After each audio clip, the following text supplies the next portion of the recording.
Hoop Dreams, the podcast, an Unlearning Network production.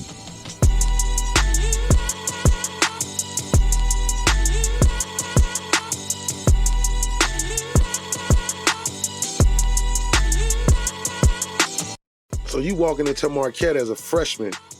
Yeah. I mean, did you thinking you was going to start? Like, how was that? Was Marquette different than Racine? What was the difference of it? Al McGuire. Absolutely. You got to compete, brother. Ain't nothing given to you in Marquette at that time. I had a big name, 2-time first team, all Parade magazine, the whole thing. But I knew I had to compete. Why? Because I was going against some New York kids. Because that was who was getting most of his players. You remember that? Yeah. That's who was getting most of his players. You never heard of, but had deep game. Yeah. I'm talking about not, they couldn't just do this. They could check your ass. And they couldn't be intimidated. Yeah. They gonna keep coming. Oh, you slammed me down? I'm coming again? Oh, you didn't call it? I'm gonna make you call. I'm gonna keep coming at you. You gonna call this foul. You know, I'm gonna win this game. I'm gonna overcome this. You know, and so those are the kind of guys I came up with. Dang. So every day in practice, we kicking ass. At about midway during the freshman year, they start letting us play the varsity. And we start kicking their ass after a while. And who on the varsity? Rick Cobb, call him the elevator man, 6'6", about 240. They said he could touch the top of the backboard when he was in high school. They call him elevator man. Dean, the dream manager, the best point guard I ever played with. Could run the whole game, the whole team, understood time and score, could get the ball to the right people. Do you remember that? Yeah, Dean Manager. He actually used to go on road trips with us. What? I didn't know that. Yeah, he used to go on road trips with us. Oh, boy. Yeah, they used to bring him in. They used to bring all kind of guys in, and they would go on road trips with us. Yeah, wow. That was my guy. We were roommates his senior year, and he taught me so much about the game. And I remember him coming down. You know, when I wasn't doing what I was supposed to do, he wouldn't single me out until we got together individually. But he would say, "Come on, horses," you know, New York accent. "Come on, horses," and then he'd get on the floor. He said, Jimmy, you better than that motherfucker. Come on, man. Damn. Just like that's all he had to say. He telling you this in the game, like in the game. And he only had to tell me that twice. And both of those times were early in the year. But once I got into the habit of playing that hard, playing hard and playing smart and in a great system, we went 49-1, brother. In the 2 years I played, in the 2 years I was on varsity, we went 49-1. And the only reason it wasn't more was because I left in February, March. I left in March. I think I left in March, about 5 or 6 weeks before the end of the season. That was the only reason we lost. We kicked everybody's ass. Big Ten schools. SEC schools. All of them. Because, you know, it was that thing again. Nobody wanted to lose against a Catholic school. Here we go again. Absolutely. So there were some battles within the battles. Wow. You know, for legitimacy. Not because we weren't worthy of it, but because no one would have recognized us because we were a Catholic school. Our main competition was DePaul. Yep. St. Louis. Yep. Dayton. All of those Catholic schools. And Coach McGuire knew this, that the respect didn't come because y'all was a Catholic school. Yeah. We didn't get respect because we were a Catholic school. We knew that. He didn't have to tell us. We knew it because he knew it. Yeah. He's Irish, coming from New York City. What? Come on, think about it. What were other jobs they could get? Chimney sweeps, policemen, firemen, doormen, bartenders. Do you understand? Yeah. He went through all that. What did he grow up in? His mother owned a bar on Staten Island. Yeah. Wow. When his mother died, we all feeling sad because we had met her at a game we played at the Garden. And I remember we were so sad about his mom, and We said, Coach, we sorry about your mom. Let me tell you how New York tough he was. You know what he looked us in the eye and said? Mom had a good run. So we walk away thinking, what does all that mean? Just like that. Yeah. Just walk Damn. away. Mom had a good run. That's crazy. See, all this is a cultural thing. See, that's what sports has exposed all of us to. Yeah. Another way to look at life Mm-hmm. that extends our knowledge about what we are, who we are, and the importance of being whatever we think we are. Well, Wow. hey, Jim, we want to do this thing with you real quick. It's called Halftime, and then we're going to come back and talk about some of your Marquette times. Okay. But this is a piece that Agee and I do. It's called Halftime. We're going to throw some quick hitters at you and see how you answer these. My first question for you is, matter of fact, Agee, why don't you hit him with the first one? When you were on the road, what were the 3 toughest colleges where there was just crazy fans? Oh, man. Madison Square Garden, the craziest. They said up until the 5 overtime games that Syracuse played in, Mm-hmm. the game against Fordham and Marquette at Madison Square Garden was the greatest college game ever played there. Remember in the Big East, they had that Big East tournament, and I guess they went 5 or 6 times, or just before the Big East tournament. They had 5 or 6 overtimes. Bad coaching, brother. But anyway, up until that time, we beat Fordham. You can look it up. I think it was 71-69. They had a little brother named Charlie Yoverden. I think his name was Uberden or Yoverden. Mm-hmm. And Yoverden had like 41 on us. We beat them. We were the number 1 team in the country. And let me tell you what happened. We get to the Garden, the game starts, we don't get a call At all. Every time we touched them, Al knew that. Al said, oh. And so we knew what that meant. It's one of them. And so we went them back out. We didn't cry. We just played harder, tougher. And any opportunity that we created, we took advantage of it. We beat them 71-69. They called it the greatest game up until that time, the greatest game ever played, college game ever played in Madison Square Garden. Wow. Yeah, Give me another place. Another place was Chicago. Remember Loyola and them used to play back-to-back games. They play on a Friday and they would play on a Saturday. Mm-hmm. On Friday, they played Bill Walton, UCLA, number 2 team in the country. Saturday, they played Marquette, the number 1 team in the country. Jim Chones and Bill Walton, running neck and neck for the best big man in the country, got outplayed by LaRue Martin. LaRue Martin. He said got outplayed by LaRue Martin. Are you serious? If you could ever see those games, you say, damn, that's LaRue Martin? And because he played so well, I think back-to-back nights he averaged 20-plus points and 20-some rebounds. What? How tall is he? He was 6'11". Good friend of mine to this day. And let me tell you something.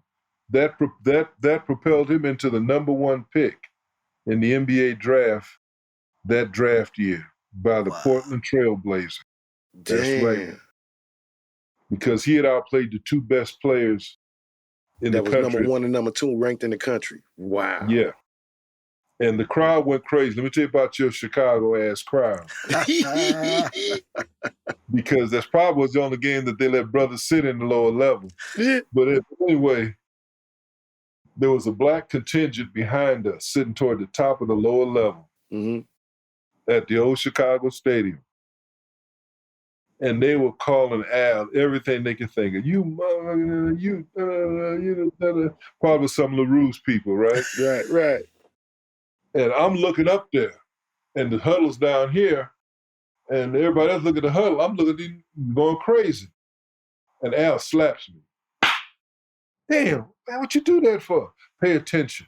Pay attention. He said, you're complaining about the officiating. You think they only call them fouls against the brothers? And then all of us, me, Lackey, I was going, oh, shoot, here we go again. Now, and he said, okay, I'm sorry. I didn't mean to say it. I said, okay. And so we'll get my head back in. All of a sudden, remember them little Schlitz bottles? Them little shorty bottles, we call them shake 'em ups? Yeah. You can do this, they whistling, boom, crashing down on the floor. Them brothers done went off. They throwing shut it down. What? Al realize it. He takes his coat off.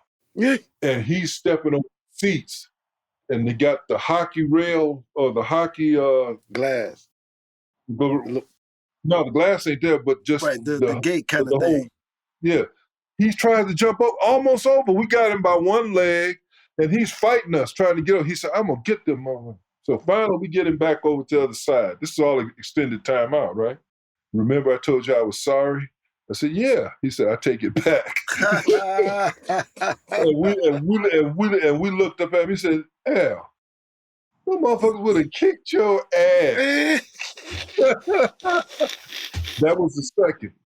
The third time, Louisville, Kentucky, in the ABA, Freedom Hall. What? We in Freedom Hall.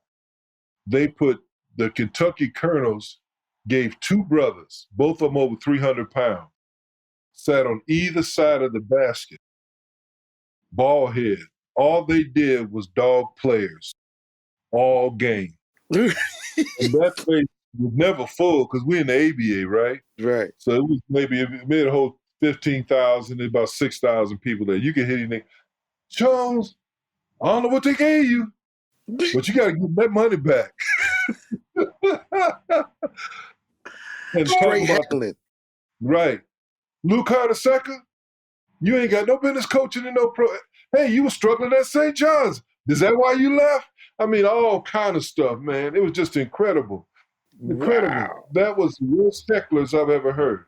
And we're going to talk about the brother in Detroit, the barber in Detroit, used to sit behind the opposition team's bench and dog the coach. He said, Bill Fish, what the hell are you doing? You can't coach them, bro. Man, that ain't no tick, man. What you do? And everybody can hear it. Everybody at lower level. You gotta love that, man. You gotta love that, though. All game. Those, to me, those were just some outstanding situations. You gotta love that, man. I love it. I love it. Give me this, Jim. Give me the three toughest guys you had to guard, whether college or pro. Oh, man. Artis Gilmore. Wow, the A train. Too big, too strong. And in the ABA, I had dogged him righteously. Billy Cunningham used to be with the Sixers. Really? Drive down the lane, because he was with us for a year, right? Drive down the lane, artists come over. They jumped that stuff to me. You know, I jumped 12.6 at the Air Force Academy, so I was stronger then. I could probably jump 13 feet back then. And they would throw that shit to me, and I would wind up on artists. By the time he recovered, all he could see was the ball going past his head. And then we do that 4 or 5 times a game. Ted McClain would drive. He'd come over to help. They dish to me. I'm dunking left hand, right hand on this guy. And I said, Artis, why you play so hard against me? And then guys like Dave Collins, they'll be tearing your ass up. Right. Because I remember you. I remember what you did to me in the ABA. I said, oh, shoot. Wow. You know, NBA, different game. A lot more physical play, better defensive rotation. Man, I couldn't keep him off that spot. Hey, hold on. It's funny you said you brought up the ABA though, man, because I was just watching it. Now this quick. I'm gonna say a name to you. You just tell me what comes to mind. John Brisker. See, you ain't right. Y'all ain't right. Let me tell you what happened. So listen. So when that episode played, right? When that episode played, Spencer texted me that. Spencer Haywood texted me that night. He said, John Brisker. And I'm looking at the text. I said, Wood, you ain't right. You know you ain't right. Because John Brisker was going to whoop my ass one time. I'm 19 years old. I'm in L.A. because my attorney lived out there. I'm living in Fox Hills, which come to find out was owned by Dr. Buss. Didn't know it at that time. He owned all that property development. And so we go play over at Marcus Johnson's old high school on Manchester. Me, Spencer, about 15 other guys, Charlie, Scott, all of us playing, right? We got the same agent. So I'm playing well. I block a couple of Briscoe's shot. He get me out on the break, Briscoe under the basket. I dunk on his ass. He said, "Stop the goddamn game." Spencer go, "Come on, Briss. And the kid, and so he says, "Motherfucker, if you dunk on me one more time or block my shot, I'm gonna kill your motherfucking ass." And here I am, 19 years old. I ain't from Chicago, so ain't nobody ever talked to me like that. I'm just happy I got this big contract. I'm playing with guys better than me, so I can do what I do best. So I'm showing out, right? And Spencer's pulled Briss aside. I said, "Briss, he's one of us. We got the same age, and he's a good kid. Briss, he from Mississippi like me. Man, leave that nigga alone. If that nigga dunks on me one more time or something else," Spencer said, "Okay, fuck the games. We ain't playing no more." And so every year after that, me and Mill would teasingly say, I say, "Thank you." And he said, "Thank me for what?" "For saving my life that day." He said, oh yeah, he would have killed you and still been in prison. Because Spencer because nigga crazy Chones. He was crazy. And so we talked about that. But when it happened in one of the times, something, Spencer called me and said, well, he didn't call me, text me, "John Brisker." Oh, wow. Gotta love it. Give me two more. Two more what again? Let me see. Toughest guys you had to guard. You said the A train. Yeah. Elvin Hayes. I couldn't keep him off that spot, that lower block.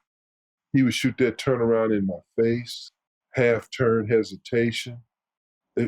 All I could do was it. Even with your hand up. Yeah, man, I couldn't do nothing. I wasn't strong enough to keep him off that spot. That was my weakness. I wasn't strong enough to really be a center. I should have been a forward.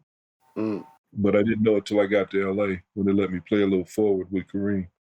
But yeah, so that was two. Those two in particular. And the third one, is going to be Kareem. Let me tell you what he did. I used to hang out with him when he was in Milwaukee. Dean and him know each other from New York. So Dean took me by, "I'm going to take you by the big fella's house." So we went over there and do what we do and laugh and joke, came up to the dorm. So I knew I had a little relationship with him. My first game with Kareem, he scores the first 6 hook shots in my face. In fact, he don't even turn inside. He just does a half turn over his shoulder, 6 of them. And I'm like, 7th time down the floor, Kareem looks at me and says, "You got to keep me off that spot."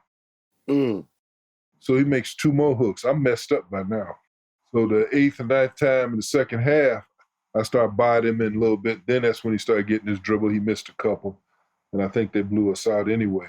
But think about it. A guy can be so good, so great, they can look at you, who's nowhere near his ability, right, and say, "You got to keep me off that spot." And even if you think you can, you ain't. There's nothing I could do. And nothing you could do.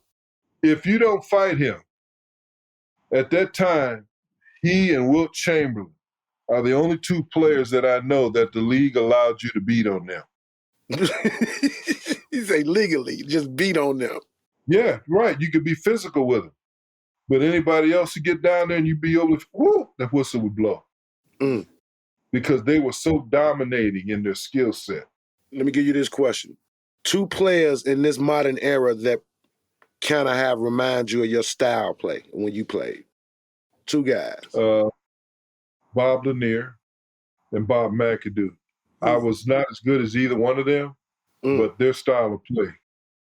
I could beat you down the flow, shoot a jumper in your face, beat you off the dribble, had a mid-range game, and I was mobile. I would think those 2, but make no mistake about it.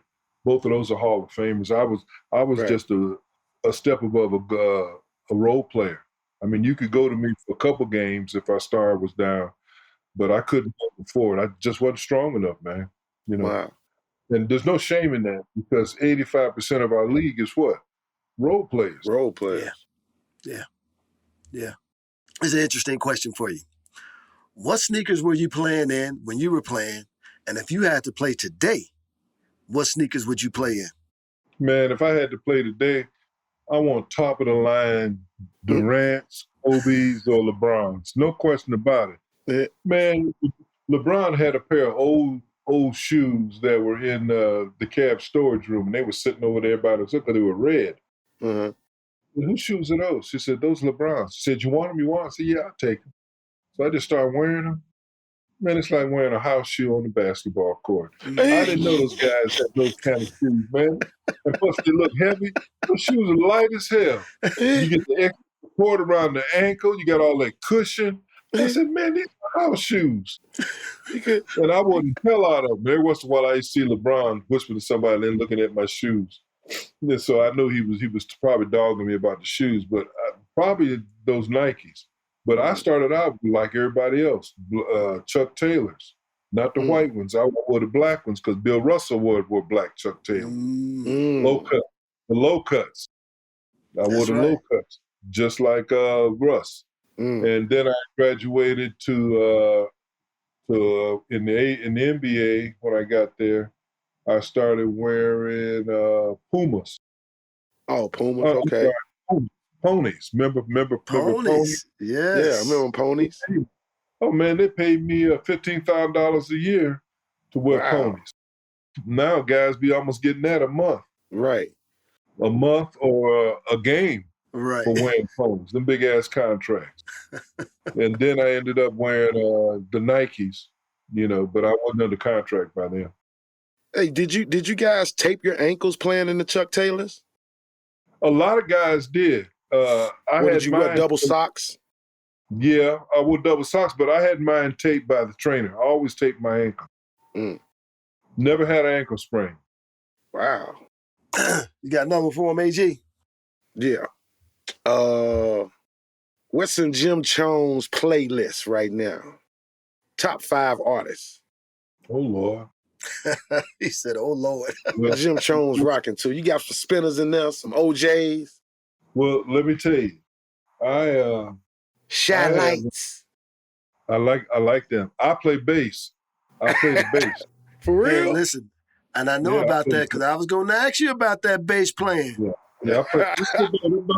My baby's sitting there. I don't know if you can see my baby there. There it is, right there. Look at that. Yeah, I play every day, brother. I play every day. I can read music, play every day. I did national anthem one time during a Cavs game. And then I once appeared with a friend of mine who's a blues guy.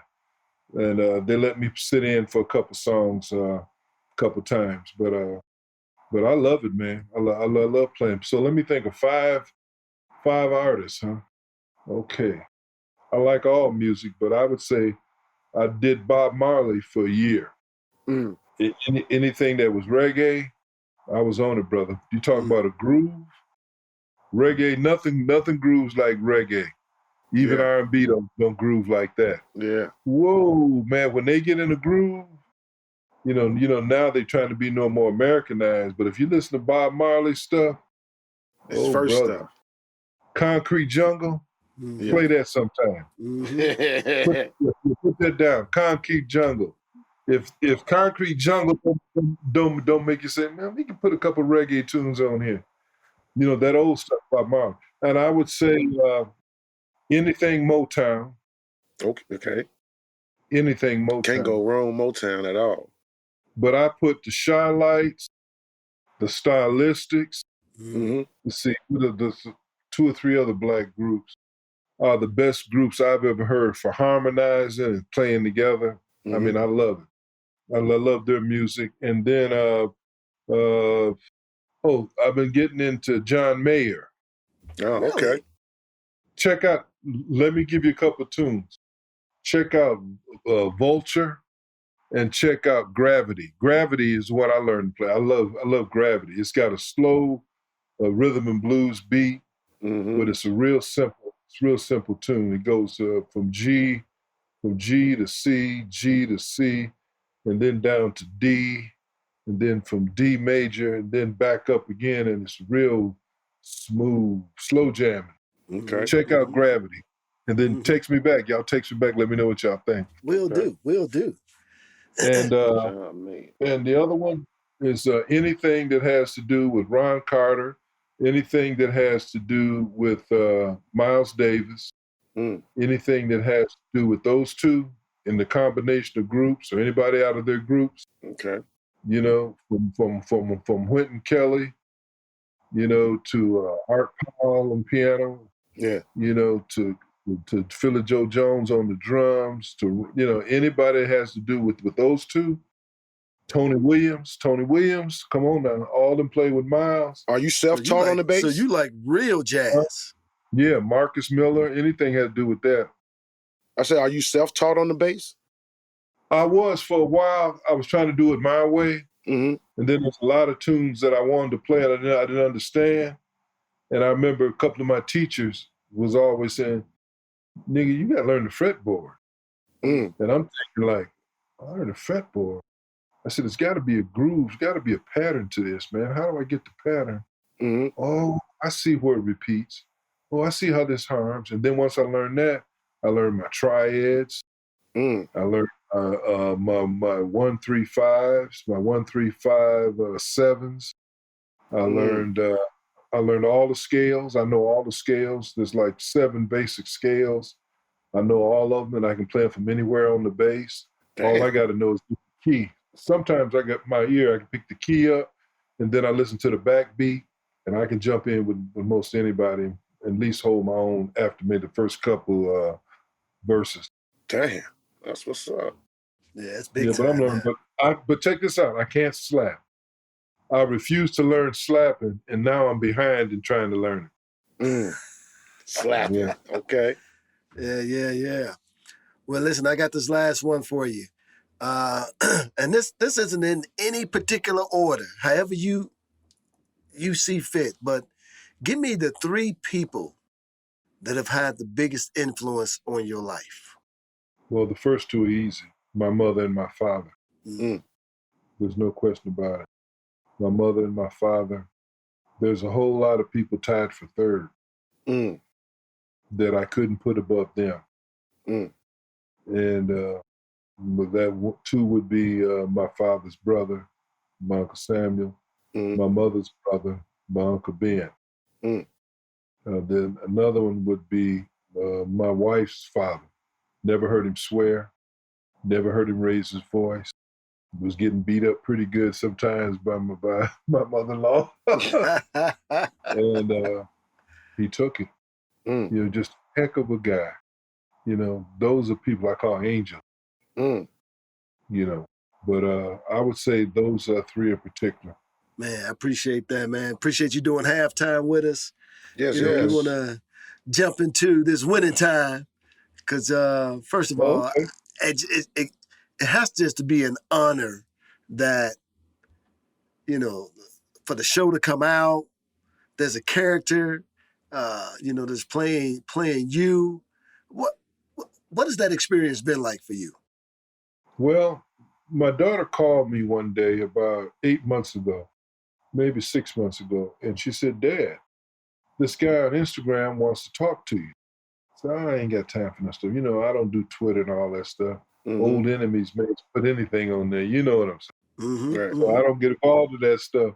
She said, Dad, call me. Now, one of my daughters is director of programs and player development for the New York Knicks, right? And so she said, Dad, call him, please. So I called him. Me and Newt Mayenge, we talked for almost 3 hours on the first meeting, just about me and how he was to play me, and it's real honor for me. I did all my homework on you. I had no idea you this great a player. I said, man, I was a role player. Yeah, but Mr. Chones, you've been in some situations that make you unique, and I've been studying you. I said, well, the good thing, you look better than me, so that's a big plus for you right there. And start laughing. So listen to this. He and I talk now. He came out during the All-Star game, and we stayed together 2 or 3 days. All the events I went to, he went to. So we had a great time. And we've been talking now, 2 or 3 times a week for about 3 or 4 months now. Mm. Yeah. So we become tied at the hip, good friends. I guess they're going to continue to do some more episodes. I did sign on as an HBO consultant. One of the reasons was because I write. So I wanted to see if they would be interested in my writings. And I wanted to get the exposure of being in the room with them when they're deciding on what was going to happen in screenwriting. I wanted to learn how to do that. And I wanted to let them look at some of my writings to see if they have any merit. So this was it was double for me, the reason to get together. But there's a lot of things happening. A lot of it is overly dramatized. But then that's the nature of the medium. They want to hold your interest. And I guess they've been getting over 1 million people viewing every episode, which makes it a tremendous success. That's actually one of the things I want to ask you about was when you watched it, what did you think? I do know this. I don't care who it is, but I'm going to say this. Somebody told them something. Somebody got paid. Wasn't me, that's for sure. But somebody got paid because the Dr. Bus description was pretty close. You say pretty close. All right. And the way they depicted Magic, as far as his speech, the way he carried himself, the expressions, his timing in his talk, that kid should win something. The kid that played him and the guy that played Dr. Bus should win something. I thought they were pretty close in the acting. I don't like the way they dramatize and over-dramatize some of the sexual stuff. Yeah. I thought that was overly done. And I think anybody that knows Magic knows that. But what about people that don't know him? And the impression that gives? I thought maybe that might have been unfair. But I just thought they were pretty close on some of the other characters, too. That's what we want to ask you as well, because obviously there have been some former players who are like, hey, this, for all purpose intent, that it ain't real. How, you just said earlier, it comes pretty close. But from your perspective, can we walk away with any clear understanding that this has some truth to it? Yes. Truth and truth lies, or truth and disbelief, they hold hands together. There's knowledge and there's truth in all things. Right. They have to have a basis. I know it's drama, and they're trying to dramatize it. And let's define drama. Anything that's interesting, out of the normal, that holds your attention, is what drives you back to it every episode. Or in a culture now that everything is a browse, it makes you sit there and listen to the whole thing. And I think the entertainment piece has to be considered. So the dramatic piece, the entertainment piece, they go hand in hand. Do I think that it's all true? Heck no. Yeah. Heck no. And anybody who understands that would know that. Yeah. No. Yeah, they don't even promote it like that. Yeah. No, they did. If you look at the way they promoted it, it's just an entertainment piece. Yeah. They say names, some things have been changed, Sure. So that there tells you, it wasn't directly, as real life as put it. No. And you know who else was good? Norm Nixon's son. Yeah, he is. Yeah. You know what? He like can Norm. Looked like Norm when he was young. Yes. With the sideburns. Look just like Norm. Built like Norm. So I get calls from time to time from a little bit of everybody. Now did Norm, because he playing, Norm is from New York, right? No, Norm is from Macon, Georgia. Oh, he's from Macon, Georgia. He kind of portrays his dad as being like Norm was almost kind of like similar to Magic, but he had a mouth on him and he would talk shit. He was a shit talker. Right. That's right. Yeah. But Norm is a country kid and proud of it. Oh, okay. Yeah. Oh, yeah. He's from Macon, Georgia, but they had him being suave and whatever. Yeah. But I could see that in him too. Mm-hmm. Because Norm is very confident, a superior technician about how to play basketball. Yeah. Not only from a player's perspective, but what it takes to win night in and night out. He was the consummate point guard. But then some big guy, 6'9", in a bigger package, and with a little bit different style of play, picking up the pace. Mm-hmm. In those years, that's where Showtime was born. We can't forget about Wood Harris. Yeah. Wood Harris playing the shit out of Spencer. Yeah. And if you saw Spencer's last quote, Spencer had a quote, trying to find it, where he was talking about, Spencer says, former Sonic Spencer Haywood calls his portrayal in HBO's Winning Time a blessing. Because what it does indirectly, in spite of all the extra drama, gives you people a better idea as to me, the innocence of Spencer Haywood. Yeah. Because what happened, Spencer got caught up in something that he couldn't control.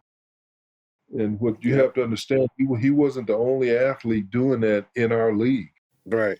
He just happened to lose control of it. Yeah, but then he lost some years though, right? Like he didn't. Yeah. They say the best time of his prime, he couldn't even play. Yeah, I know, man. 2 or 3 years, man. They mess with him. But he's the reason. Think about this. Spencer Haywood is the reason why you have the name and likeness programs.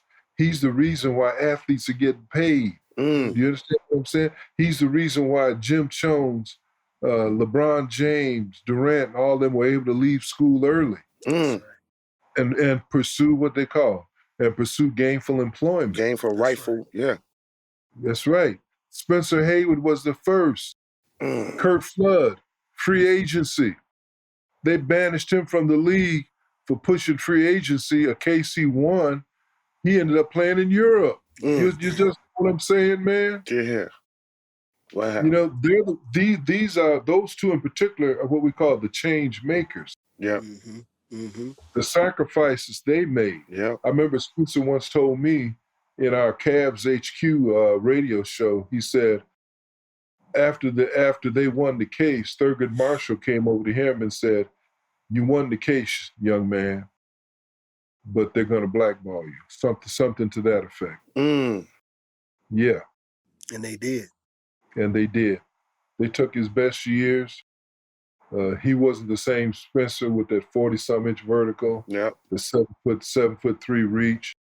Damn hands that damn long. So that's why he had to go play in the ABA. Yeah.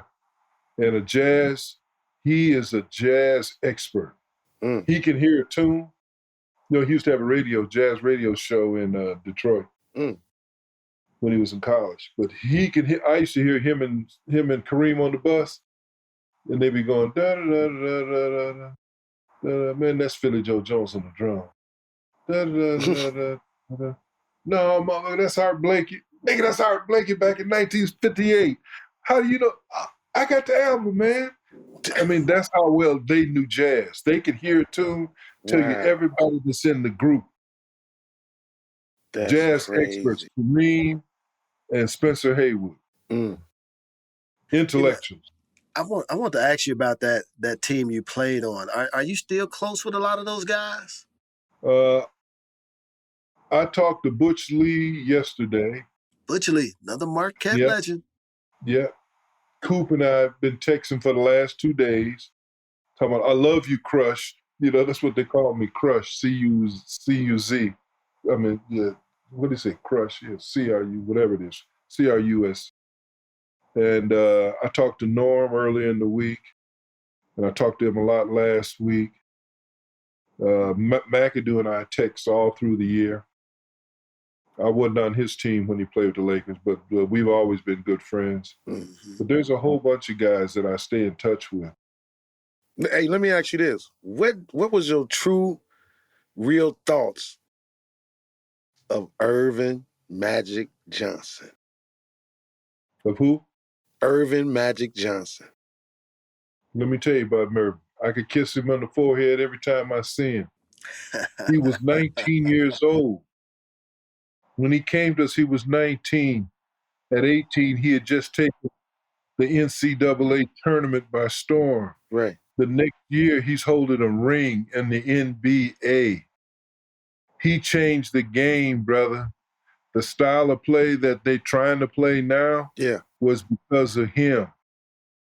The league was only getting minimal viewership until he and Larry Bird came on the scene. Damn. They marketed those two guys to save our league. Viewership goes up 120, 200, 300% in less than 3 years because of those two, East Coast, West Coast. You see where I'm going? Yeah. They formed some competition. They were both the greatest players at that point in their careers. But Magic was just a rookie. Yeah, but he understood how to play. Distribution. Had no fear. Had no fear. Let me tell you what I said. I said, God bless my mother. And I'd only tell you this if it was true. I'm sitting at home in Cleveland, watching the NBA, watching the college game, right? The championship game between he and Bird. And one of my best friends was sitting next to me. And he looked at me and he said, what do you think of Johnson, Irving Johnson? I said, let me tell you something. If I played with him, we'd win a world championship. Y'all, quit talking. I said, no. Think about what he's doing. Pace of the game. Early looks at the rim before the defense can get set. And he's tough. He said, yeah, I hear you talking. Oh, what happens the next year? Jim Chones gets traded to the LA Lakers. Bill Sharman calls me in my room. It's exhibition season. He loses his voice. He said, Jimmy Chones, it's you. I said, yes, it is, Mr. Sharman. We want you if you want to come here. Damn. That's a little different, ain't it? Think about that now. This is the Laker way. We LA. We don't want you if you don't want to come here. Chemistry. Because you're going to have to play a role now. Basically, that's what he's saying. Yeah. Do you want to come here? I said, yes, I do. I said, yeah. He said, okay. He said, I've been trying to get you for 3 years. And when I told Cleveland I wasn't going to play anymore until they paid me, the owner at that time came back to me and lied to me and told me nobody wants you. Wow. I said, I tell you what you do. Put me out there and see what happens. What? Because I know the game I'm playing. I'm blocking shots. I'm rebounding. I can guard most anybody but a couple guys in the league. I'm 6'11". And I don't mind playing 6'11". Ain't scared of nobody. Damn. I know this. See, that's what knowing your worth is about. Absolutely. Yeah. Hey, how accurate was that scene when y'all was on a plane and Magic supposed to sat in Kareem's seat and the shit he was talking? Like, he said it. He did it. But he said, how was but they tried to paint the mood with y'all, with the teammates, like y'all was the ones worried and shit. Like, damn, man, like y'all had y'all head down and shit. We weren't hanging our heads, but it was quiet. Come on. We're talking about Kareem Abdul-Jabbar. That's right. A guy that doesn't get respect because he's big. And he can't even make the trip. Right. Because he's intellectual. Because he stands for something in his beliefs. Think about that now. That's the kind of guy he was bigger than our game. Our game really was minimizing his true potential. He's a great writer, great intellectual. Come on now, we talking about an athlete, somebody that stereotypically we don't think can do all of these things. Yeah. You see what I'm saying? So Magic just had that charisma to see. He saw y'all and saw the plane and was like, man, let me loosen these guys up. No, it had nothing to do with loosening up. You know what it was about? I'm here. A rookie saying this. Yes, we can win this with me. Haven't I shown you enough? Haven't I shown you enough? Get out of here, Jim. He was that fucking confident. That's what I'm trying to tell you. When he came to us, he was already there. His game hadn't changed since junior high. The game he was playing, nobody else was playing.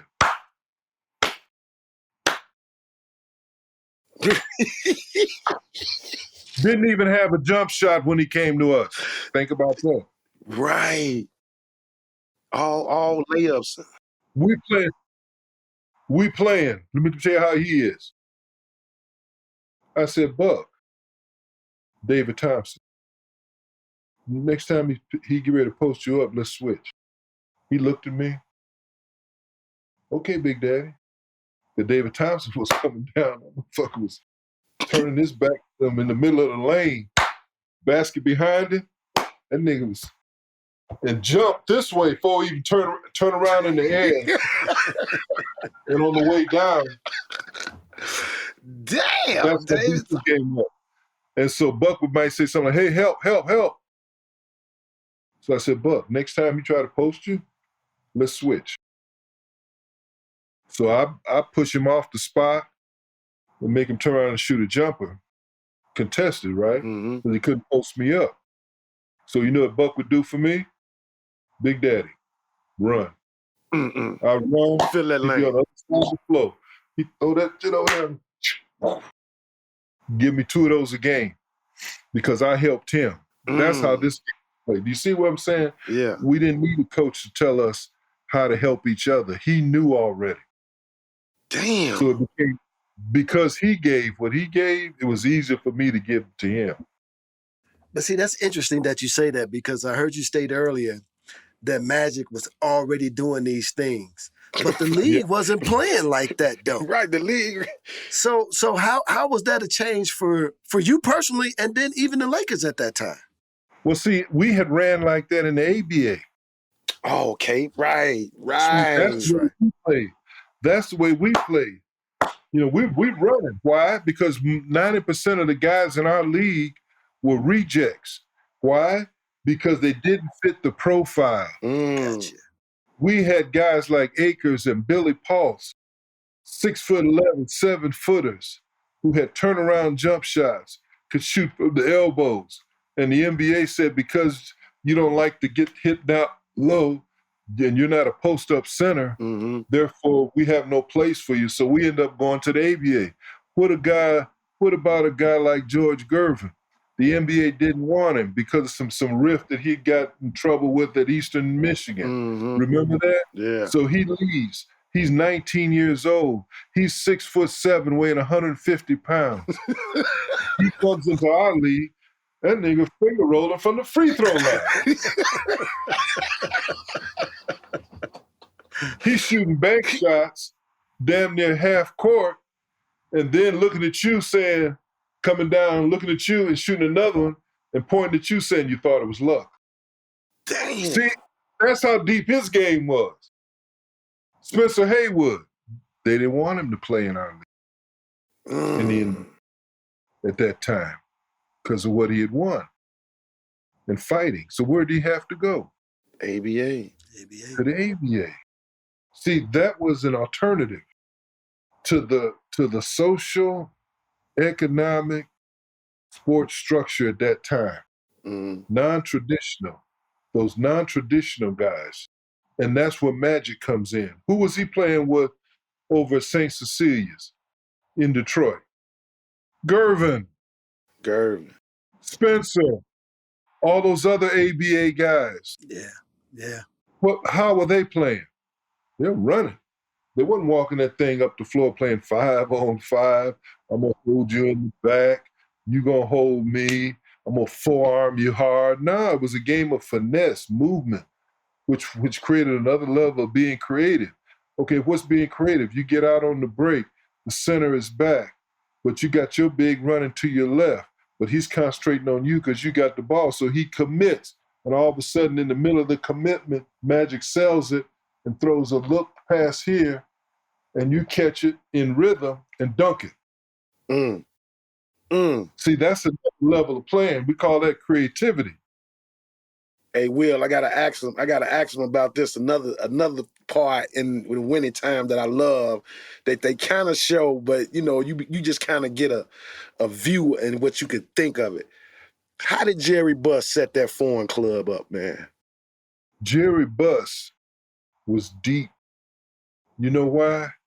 Because Jerry Buss was not raised in a rich family. He struggled like we struggle. So he understood the importance of relationships and how to deal with all people. He had a better understanding of than most on how to work with us. He put Magic under his arm. He gave Magic at that time the largest contract ever given to an athlete. I don't think Magic was over 20 years old. He sure did. Damn. 25 million for 10 years. Damn. You see what I'm saying? Because he saw the value in it. Why? Because he knew his culture and he knew how to make money. And it just so happened y'all in the land of movies. Yes. And sunshine. So he's right. bringing that element of entertainment to the Forum Club. Oh, y'all come in here and hang out right before the game. The superstars, the actors and all that. Then y'all go out to then y'all see y'all the entree, the Showtime show. Now you got it because what does sports offer there? An opportunity to be seen and enhance their now they call it a brand. Yeah. And sitting at the seat. Why? Because the average fan can identify with that. Yeah. Now they're doing, man, that's Jack Nicholson. Right. Man, he told me, Hey, man, Jim, you on the court. Who you just look over to at the front row seats and just see like, damn, I'm right. The first Jack time Nicholson, when you're on the court. Like who you just see for the first time and was like, damn. Yeah, Jack Nicholson. All these guys, man, Lou Adler, the guy that owned Island Records. Yeah. They used to come together. Remember, Lou used to have the little hat on, the little straw hat or something on. I went over his house. Norm Nixon took me by his house one night. One day. I said, man, you gonna come on, I'm gonna take you somewhere. So we go by Lou's house. Luke. So we come to the door. I said, damn, that's Lou who? Yeah, Lou owns Island Records, half of downtown LA, some other stuff. So we go out in Malibu. I'm looking around. He got, those cloisonne lamps, those really antique-like looking lamps. Mm-hmm. He got a house full of them. Each one of them cost about $50,000. He probably had about 25 of them just all over the house, right? But then I'm looking at the Malibu crib, and there's all this wood trim, and it's all over the house. He even got the floor in the wood. I said, damn, what kind of wood is that? He said, it's funny you should ask, Jimmy. He said, that's teak wood. Come from a tiki tree in Hawaii. What? He said, all of that's imported. We sit up there with Lou Adler. I am from Holly Springs, Mississippi. I'm sitting with Lou Adler. All I am is a role player. I'm no Norm Nixon or Magic Johnson. The exposure was so great that it worked on both sides. So when he did the Forum Club, all he did was just call the people he'd been hanging out with at the country clubs and other clubs, all the people he'd been with at the Playboy Mansion. Mm-hmm. Let me tell you one more story. I don't know if we got time, but yeah, go ahead. But so I come to town. Doc wants to talk to me. They want to get Mitch Kupchak, right? But me and Doc are tied at the hip. Me and him are cool. He says, why don't you come to town? We'll fly you in, put you up in a hotel, and we'll go out tonight and we'll talk about it tomorrow. Because if you can play with Mitch, it would sure help us. He'd have a good backup. I said, I don't mind, Doc, whatever you want. He said, no, come on out. So I come on out. And he says, what you doing? I said, doing nothing. Come on, I'm going up to the Playboy Mansion. I said, what's happening up there? Come on, it's the Playboy. He said, we're going to go up there and watch the game. The fight. I said, what fight is it? I thought it was one of the Spinks brothers was fighting. Who's he fighting? Larry Holmes? Who's he fighting? Now, was he fighting Holmes or was he fighting George Foreman? I can't remember which one. Mm-hmm. But I get there. You remember the guy that used to be on Welcome Back, Carter? Yeah. Mr. Carter? Yeah, Mr. Carter. Yeah. Mr. Carter. Gabe Kaplan. Yeah. Well, he's one of Doc's gambling partners, right? So Doc, so it's him, Miss World, 19-something. There's a whole bunch of people, celebrities, but it's about 20 of us, right? Mm-hmm. Me and Doc sit in the second row. They pass the bag around. In the bag, people had put money in at the door. Mm. You win the bag if you can predict the round that the fight will end in. So they put all the numbers in there. I choose. Okay. Doc picks one and chooses it. He said, "What'd you get?" I said, "I got that." He said, "Hey, wait a minute. Can I change numbers with you? That's my favorite number." Sure, Doc. I gave him the number. I had the number. So the fight ends in a TKO. Doc won. No. Hugh Hefner is sitting over there on the side in a burgundy robe, turning blood red. I didn't know that there was that kind of competition between the two. Oh. You know, two old farts who are the most visible people in Hollywood, right? He's got the Forum Club, as you mentioned. Yeah. Everybody's there. I ain't never seen Hugh Hefner in there, but I seen everybody else, producers, directors, world actresses and actors. They're all hanging out there. They rubbing shoulders with who? Athletes. Mm. Because all the time we tell our wives and girlfriends to meet us up there. So I had my wife meet me up there always. Mm-hmm. You know, they'd be in the corner, drinks, food, the whole thing, right? All of a sudden, Doc wins. He holds up the ticket. Guy brings the bag over. While he's bringing the bag over, I see Hugh Hefner in the background storming out of the room. And this is his mansion. Yeah, he's storming out of the room because him and Doc competitive. You know what I mean? You know, for the whole lifestyle thing. You know, he got the Lakers and he got Playboy Club. And so Doc that would have said, been your bag of money had you not switched tickets with the Doc. Right. So Doc counts up the money, wad about that big, right? He breaks it in half. Here. I said, "Oh no, Doc, you gave me half." Like felt insulted because you said no. Man. Damn. Jim, you done lived it, man. I mean, you were during your prime was some great action going on. But I did want to take a moment, you know, just to talk about the greatness of your children, man. Yeah. I mean, your kids have all played D1 sports, and as you stated earlier, the first family to do it. But I mean, that got to make you just extremely proud, just as a dad. Yeah. The fact that your kids have found their way, you know, in spite of, you know, having to feel like they're coming under daddy's shadow, but they created their own platforms and went for it. Talk to us about it. And then give us, where did they go and play at? Well, I'm fortunate because all of that I cannot take credit for. In fact, I can't even take credit for half of it because I was never home. Mm. I was either a stockbroker with Merrill Lynch, Prue Bates, or First Union, leaving at 6 a.m, coming home at 5, eating a couple things, then going back out, catching late hours between 8 to 11 o'clock. So even when I was playing, I was never home. I was always on the road or gone. That's why I remember my dad telling me something, and I'll never forget it. And maybe something you can impart to your sons if you have sons. You always marry somebody better than you. Mm. My wife is a better person than me. Mm. That's the only reason we're still together. Mm. You know, and let me explain that a little bit.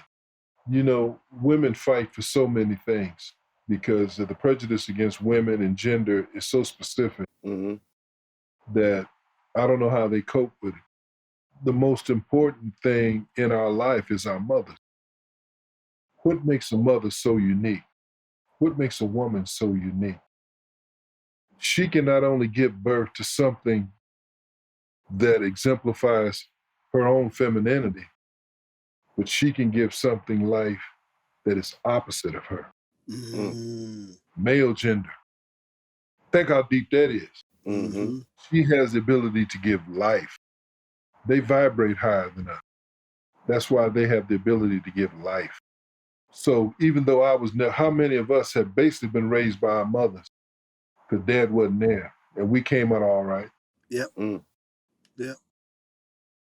You know, could we say the same if our fathers had been there and mom not been there? I'm not sure. Right. I'm not sure. But the point I'm making is this, is that the strength of my family has always been my wife. Mm. She had to hear the gossip, the rumors, the innuendos. What do you think Jim doing out there? Mm-hmm. You know, she had to live through all of that. Jealousy, hatred. They can't hold back. Yeah. You know, why he choose you? That's what one time she told me. They hadn't heard to ask me, why'd you choose me? Mm. You know, all of that stuff. But she raised my children.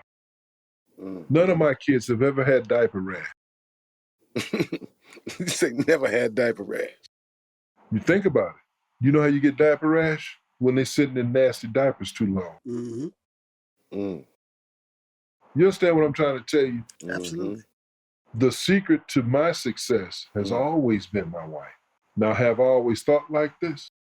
No, because I was being consumed by that gender class level thing, race and all that stuff. I would be so dominated by it that I didn't look at the essence of my success. And my success is measured by me. I don't let anybody else measure it. Because the way your children are is an example of how you raise them. That's up to you and your wife.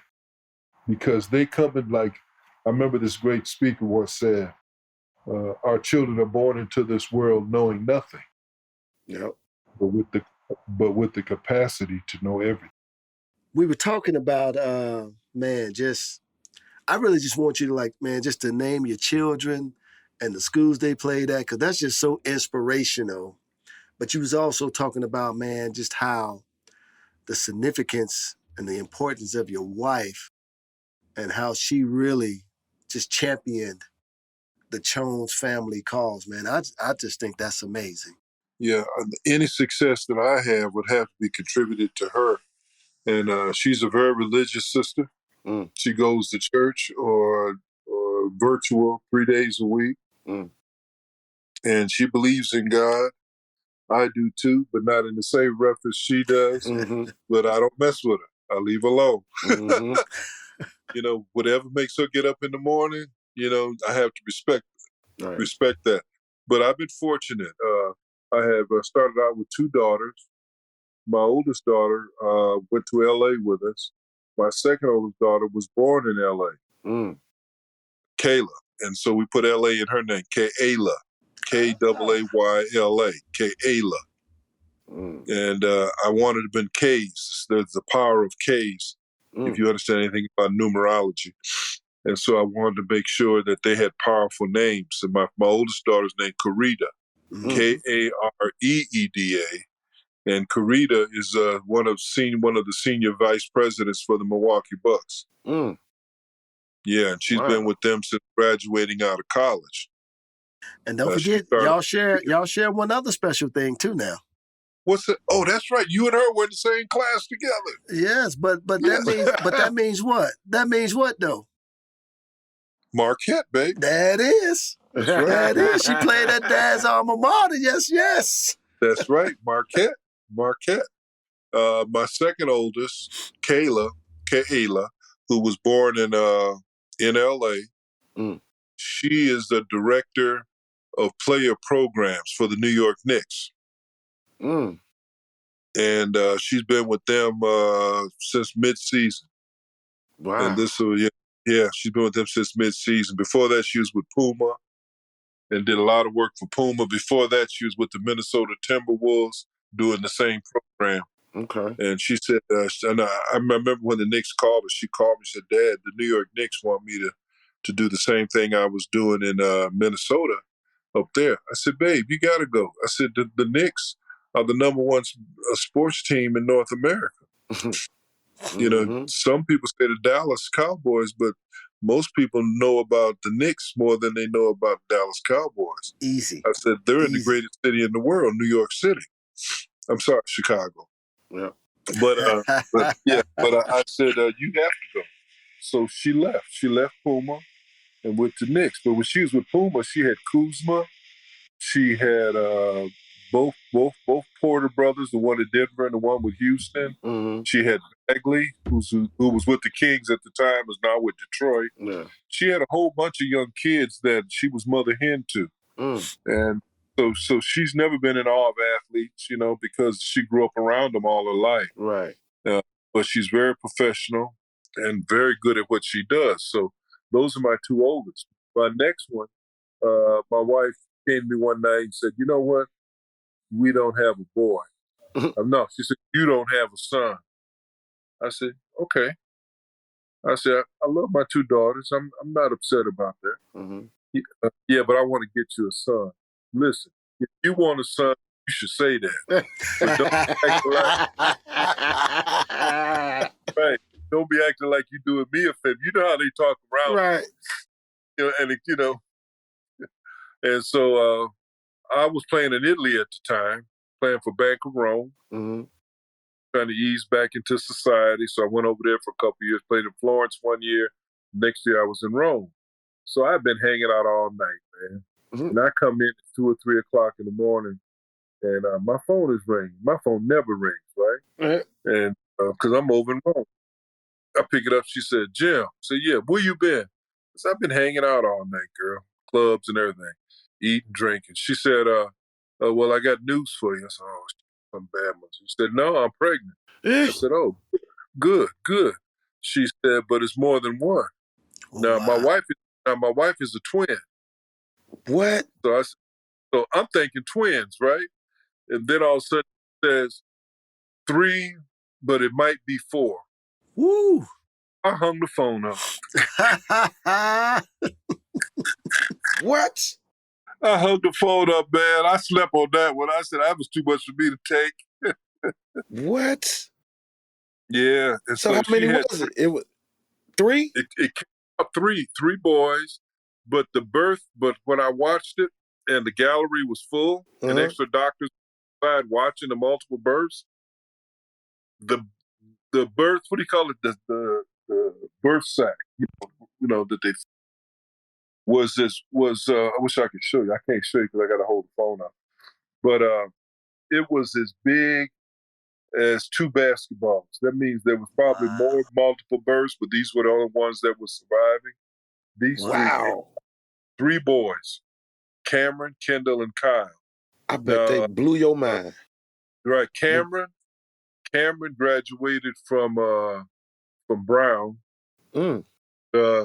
with Danny DeVito's daughter. They all hung out together and grew up together out there at Brown. And the other 2 went Baby Ivy League. Cameron and Kendall, Kyle and Kendall, they graduated from Colgate. And so my boys have been pretty fortunate. One of them, Kendall, is the G League coach for the Cavaliers and one of the assistants. And then Kyle used to run Happy Land Camps, which is the largest campgrounds east of the Mississippi for the Salvation Army.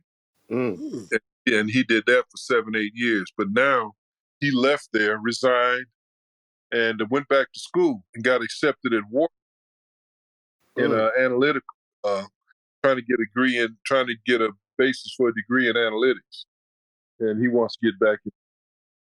And the other one, Cameron, he just got back not long ago from the Winter Olympics. He was there about a month.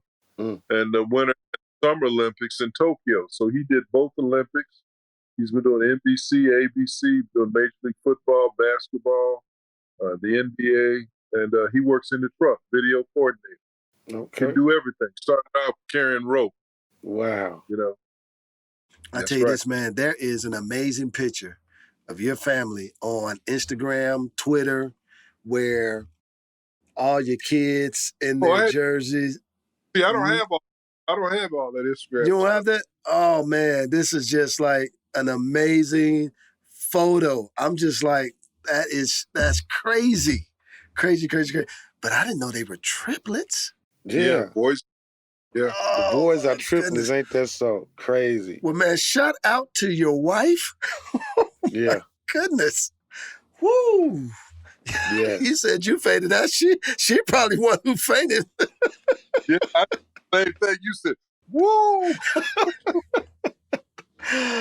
Hey, Joe, That's man, amazing. listen, we got two more questions for you. I got one, and then Agee gonna hit you with our final questions. But I want to just ask you this: did we get to see the best version of Jim Chones as an athlete?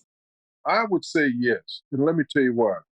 I'm leaning more on the realistic side. Well, you broke your leg one time, right? Right when I broke my foot, fifth metatarsal, we would have won a championship then because we had beaten everybody who won it, who went to the finals, Phoenix, and we had beaten Boston, which is rare. Yeah, but I guess you could say yeah, whatever it was and whatever that happened was the real Jim Jones. That's all I can go by. I can't go by what could have been or what could have been because that's not a fact. Right. That's just a perception. And I want to be honest with people as much as I can. If I can't be honest, most time I won't say anything. And I try to talk about things I know. Yeah. And I do know for a fact that I'm proud of my career. I don't think there's any shame in being a role player. I really don't. When 80% of the league is role players. Let me tell you what happens in the draft. I was reading these numbers. I thought they were interesting. The first player picked, 1.7 something of them will be superstars and Hall of Famers. 1.7 or something like that. You can look it up. I think I'm close.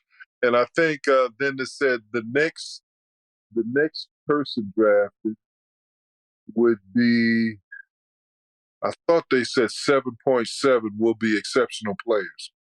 Percent now. This is how deep this game is. And then the rest would definitely be just role players. Role play.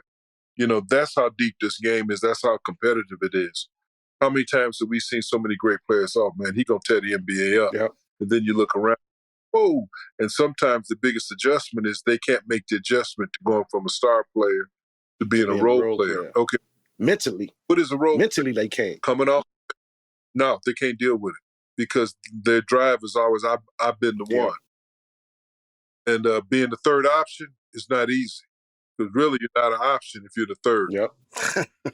but if you doing your thing and the other two, one of them guys ain't on, and the other dude is getting double teamed, hey, I got you the third option tonight. Now everybody talking to you on ESPN. Right, and you got to make it happen. You only get talked about. Well, now they talk about you, good or bad. But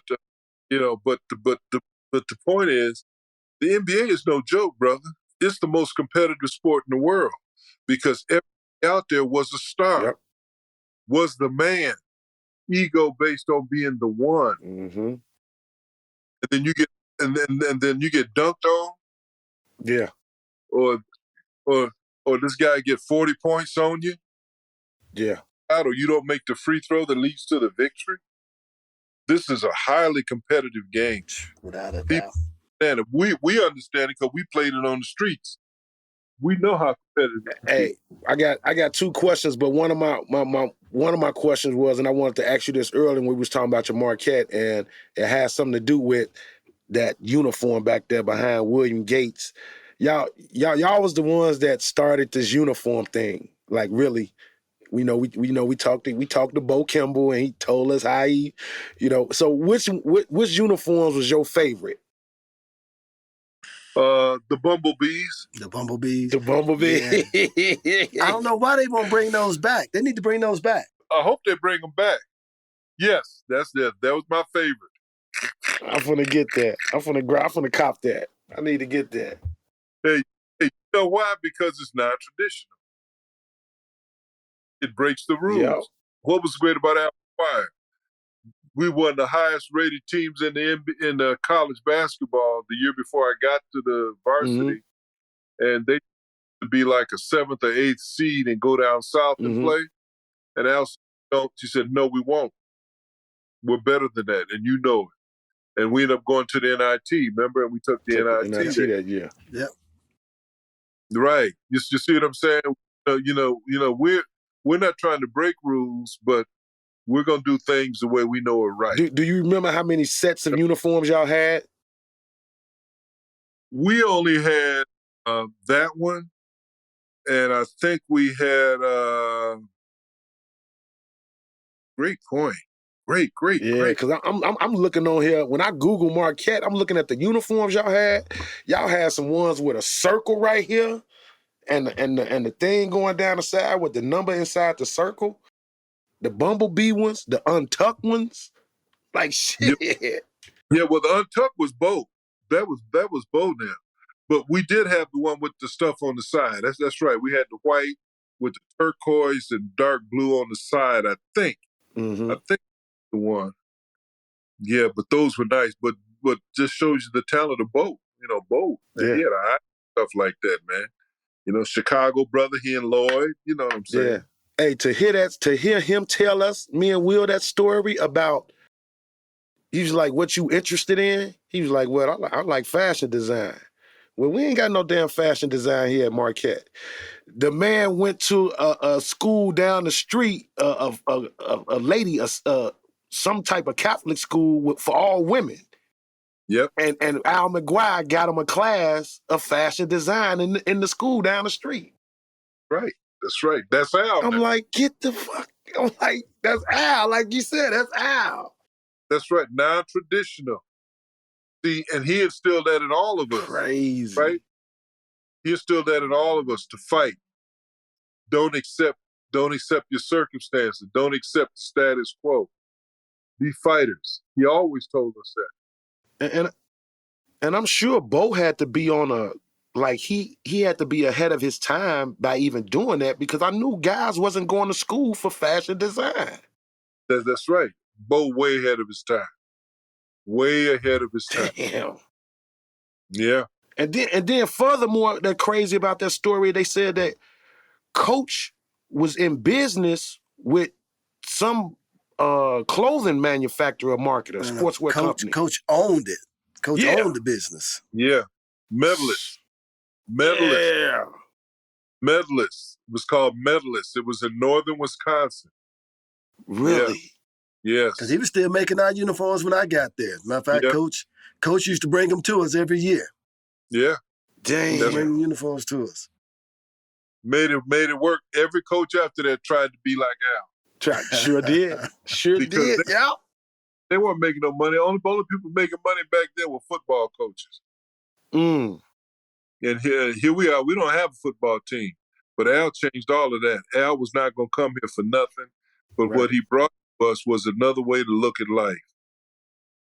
My last question to you, man, it's been a pleasure talking to you and everything and learning your story. You done gave me some information and some inspiration on a lot of things.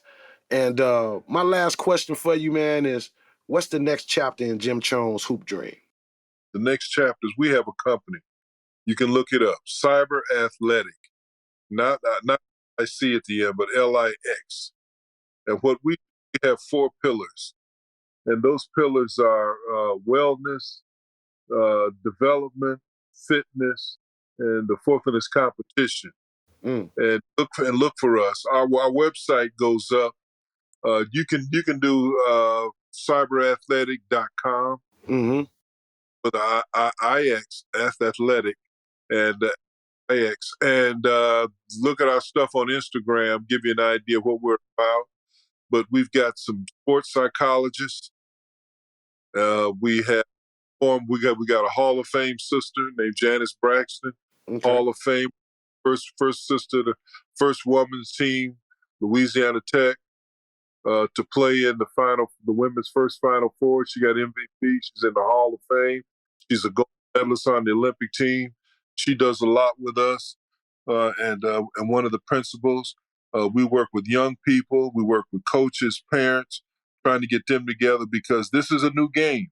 Yeah. Basketball changed, man, and there's no way to the top. Let me say that again. There's no traditional way to the top. Everything is changing. The money is so big. Some more choices now, more avenues. Now you got it. More choices, more avenues. You're right. And that's what I'm talking about. And so what we designed a company to support that. We're not aligned to any tennis shoe company or any sports agent. We just want to be a source for people. So look for us in early June. We're working on getting our content and everything together. And then I'll put you in touch with the creator of the company, the founder and owner, because he went to Marquette. He came in with Maurice Lucas out of Pittsburgh, Eula, Spain. Yes, brother. Absolutely. More successful than 80% of the guys who played in the NBA. He's more successful than all of them, right? He was what? He was the first Major League Baseball president. He had the Brewers. He was the first brother to be Secretary of Securities, handling all the money for the state of Wisconsin. He's on 5 or 6 big-time boards where they pay him for the knowledge he knows. This brother, he's just exceptional, man. We love him. Wow. And we get ready to do a lot of things, and I want you guys to have us back as soon as you get notice. As soon as that comes back, I'll get you in touch with him and get him on here and have him talk about the company. Man, Jim, I want to thank you for being on the show, man. I just got to tell you this real quick, too, man. The first time I met you, I was so impressed with you. And you probably didn't even know, but I'm going to tell you why. You walked in, man, I still remember. You had on this sharp blue suit, white shirt, tie. It had like these blue and gold stripes going through it. You all that? Oh, Lord. Man, I remember all that, man. Listen, people that have an impact on my life, man, I even remember what they have on the day they made the impact. But I was like, man, and plus you came in, I didn't know you was that big. You was like 6'11". I was like, man, who would this do? But what I was so impressed with was you didn't come there as a former athlete. You was just dropping your daughter off at school. And I was like, wow. Because everybody, all the men in the locker room, we were like, man, that's Jim Chones. That's Jim Chones. I don't even think we saw you until like the second day. Yeah, right, yeah. Yeah. So I was just like, wow. That's our baby. Now she leads everybody else in our family. Man, she killing it too. I ain't gonna, hey, listen, Agee, she up there in Milwaukee killing it. Yes, she is. Yeah, killing it. She go places I can't go.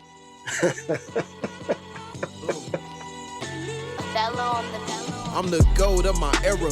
I've been a trending topic. I'm as fly as a feather. My pocket's macroscopic. See, with time I get better. I'm always in the action, kid. Know I got it locked from Chicago where the toughest live. Concrete jungle, earn my stripes on the pavement there. You make it here, then you can make it anywhere. No comparison. Your game is embarrassing. No one can touch me. I'm all for going there again. Yeah, I think I'm ballin' like I'm Will Gates. I'm hoop dreaming, trying to fight against a sealed fate. More faith, think I'm ballin' like I'm Agee. I'm box office and one day they gon' have to pay me. Yeah, I think I'm ballin' like I'm Will Gates. I'm hoop dreaming, trying to fight against a sealed fate. More faith, think I'm ballin' like I'm Agee. I'm box office and one day they gon' have to pay me. Hoop Dreams, the podcast, an Unlearning Network production. Written and produced by Arthur Agee, Will Gates, Matt Hoffar, with audio engineering from Matt Savage. For more episodes, check us out at www.unlearningnetwork.com. Gotta be a dog to survive in this cold weather. Ice in my veins, no need for a warm sweater. I'm coming for it all, best believe I won't let up, yeah. Hey, I think I'm ballin' like I'm Will Gates. I'm hoop dreaming, trying to fight against a sealed fate. More faith, think I'm ballin' like I'm Agee. I'm box office and one day they gon' have to pay me. Yeah, I think I'm ballin' like I'm Will Gates. I'm hoop dreaming, trying to fight against a sealed fate. More faith, think I'm ballin' like I'm Agee. I'm box office and one day they gon' have to pay me.